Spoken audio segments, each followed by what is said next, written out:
Ada arah dengan apa? Atau ada apa dengan arah? Hari ini saya membaca sebuah statement dari Ketua DPP PD Perjuangan bidang hukum, reformasi hukum, yaitu Saudara Roni Talampesi, yang menyatakan bahwa PD Perjuangan sedang mengkaji akan melaporkan Saudara Marwara Sirait ke pihak kepolisian terkait dengan statementnya pada saat pilkada kemarin yang terbawa-bawa atau membawa-bawa soal isu SARA, yaitu isu minoritas dalam pemilih pilkada kemarin di Jakarta. Dengan pernyataan Bung Aring menyatakan dengan faktor Anies, maka pemilih minoritas akan beralih dari Pramono Anung dan Rano Karno. Itulah statement yang kemudian bergulir dan telah dilaporkan oleh tim hukum Pram Rano ke Bawaslu, dan sudah benar dilaporkan pada saat itu karena momennya pilkada dilaporkan ke Bawaslu, dan sekarang peristiwa hukum yang terjadi tersebut dikaji untuk dilaporkan ke pihak kepolisian terkait dengan penyebaran informasi yang mengandung isu perpecahan tentang suku, ras, agama atau SARA.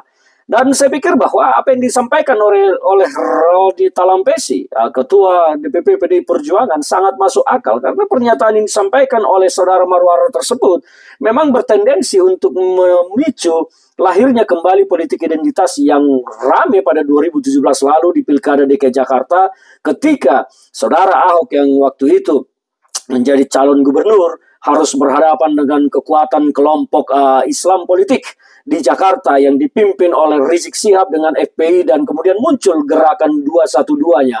Saya melihat memang apa yang disampaikan oleh Saudara Ara tersebut berpotensi untuk melahirkan konflik identitas di Jakarta pada saat pilkada kemarin. Dan tentu peristiwa hukum tersebut tidak bisa kita klaster hanya pada saat pilkada, karena statement itu tidak akan diam begitu saja, karena kita ketahui bagaimana Ara ini memiliki kekuatan finansial dan kekuatan politik untuk menggerakkan orang dan memiliki pengikut setahu saya, dan hal ini bisa memicu konflik berkepanjangan terjadi di Jakarta. Tidak berakhir begitu saja saat pilkada kemarin, tapi pernyataan tersebut terus akan terngiang-ngiang di telinga masyarakat. Bagaimana ternyata kelompok ini analisa saya, mencoba mengevaluasi kandungan dari pernyataan Saudara Marwara tersebut. Pernyataan tersebut mengandung isi bahwa kelompok minoritas itu siapa?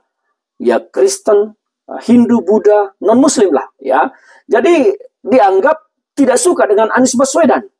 Kelompok minoritas tidak suka dengan Anies Baswedan. Itulah tanda kesimpulan terkait dengan pernyataan Saudara Marwara pada pilkada kemarin. Seolah-olah minoritas ini tidak suka kepada Anies Baswedan, maka akan berpindah meninggalkan Pramono Anung, Rano Karno. Dan ini tidak baik. Dicitrakan, Marwara tidak boleh mewakili pihak minoritas siapapun. Tidak ada yang bisa mengklaim bahwa minoritas kemudian berpindah beralih dukungan kemanapun, atau benci terhadap Anies, tidak suka terhadap Anies, dan bahkan menyisakan konflik dendam kebencian di hati terhadap Anies Baswedan. Itulah yang digambarkan oleh pernyataan Saudara Marwara. Maka menurut saya, kalau DPP PD Perjuangan berpikir mengkaji dan melaporkan Saudara Marwara ke Bareskrim Polri atas statementnya yang berpotensi melahirkan konflik berbau SARA di Jakarta, sangat masuk akal. Jadi apakah nanti DPP PD Perjuangan, Saudara Roni Talampesi, akan benar-benar melaporkan Marwara ke polisi? Kita akan tunggu seperti apa nanti. Dan apakah kalau dilaporkan, apakah kepolisian akan menerima laporan terhadap Saudara Marwara Sirait yang saat ini sangat sepertinya punya power yang luar biasa di Republik ini? Bahkan kepada Saudara Gibran saja sebagai wakil presiden, tampaknya Marwara tidak menaruh respek.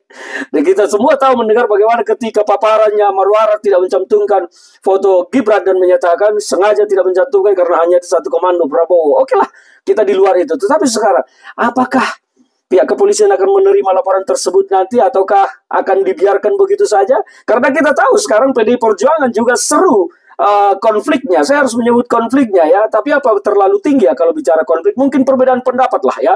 Tinggi perbedaan pendapat antara PDI Perjuangan dengan pihak kepolisian. Kita mendengar selama ini istilah parcok ya, partai coklat, yang dikatakan turut bermain di dalam pilkada itu terasosiasi kepada pihak kepolisian. Tetapi apakah itu pihak kepolisian juga tidak ada yang tahu ya. Tetapi orang berimajinasi bahwa itu adalah kepolisian, dan apakah mereka bermain dalam pilkada saya sendiri pun tidak tahu. Tetapi saya melihat bahwa ada perbedaan pendapat yang cukup tinggi belakangan ini antara PD Perjuangan dengan pihak kepolisian. Jadi apakah nanti kepolisian akan menerima laporan PD Perjuangan? Kita tidak tahu. Kita tunggu saja nanti bagaimana selanjutnya yang terjadi. Saya hanya bertanya kembali, ada arah dengan apa? Atau apa ada apa dengan arah? Salam sahabat dengan saya, Ferdinand Utahayan untuk Sosialis TV. Tetap ikuti channel ini untuk monolog-monolog tentang pembahasan politik secara singkat dan pendek.